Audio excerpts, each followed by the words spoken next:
Welcome to the Storm Shelter Cinema at Arlington High School, the movie review show where we share our thoughts and feelings about movies. Today we'll be reviewing Fast and the Furious, released in 2001, directed by Rob Cohen. I'm Princeton Irby, and I'm joined today by my co-host, Wes. The Fast and Furious is the first installment of what would eventually become a franchise. The film follows a young detective trying to make a name for himself. He finds himself going undercover in order to discover the identity of a crew of street racers that have been robbing trucks of their cargo. The explicit meaning of this film to me would be something along the lines of follow your heart, or maybe morals are defined by your own thoughts, not what somebody else says. What do you think about the implicit meaning?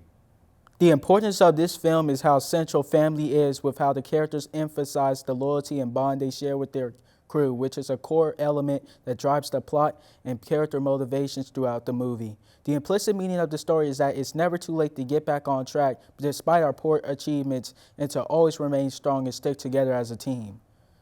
There are many different elements I feel like I could talk about when thinking about the best element of this film, but to me, the best aspect that I just can't overlook would have to be the props and costumes. When I was watching this film, I fell in love with the different cars that the different characters had and their corresponding outfits. These elements really captured the essence of the whole 2000s car scene. And what was your overall opinion? I really enjoyed the film, and why I liked it is because of the character dynamics that diverse the whole cast. I praise Vin Diesel and Paul Walker's performances of their chemistry bonded together as the movie progresses further and bring the theme of family and brothership. However, what I didn't like is how the plot was dragged on for too long to where sometimes I would lose focus on the film. That's interesting. So I do have a question for you. Mm-hmm. What was your favorite car or person that went together, how Paul Walker had his GTR? What was your? Yeah, I kind of like Paul Walker's green car, right? That one, that right first there. Super, yeah, I love that was that a good car, one. yeah. Before they destroyed it. Yeah. For me personally, it would have to be Suki's S2000, the pink one. I had a little childhood crush on Suki when I was a kid. I love that car. I love everything about the movie, and her outfits are great. They go with her style and everything. I like that one probably. If not that, then it'd probably be Paul Walker's GTR in the later movies, but that's not this movie, so I can't call favorites on that.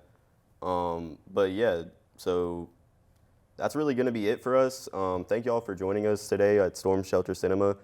Today we reviewed the Fast and Furious. It was released in 2001, and it was directed by Rob Iron or something. I'm sorry. Cohen. Sorry. I'm Wes Earnest. I personally love this movie and would definitely recommend watching it if you haven't. My co-host Princeton enjoyed watching this movie. He didn't really like how the plot lingered on, but he still would recommend watching it. I would definitely give it a thumbs up. What would you say? Thumbs up? I'll definitely give this a thumbs up. I recommend watching the whole series because I know it's pretty good. Yep. And we'll see you next time at the movies.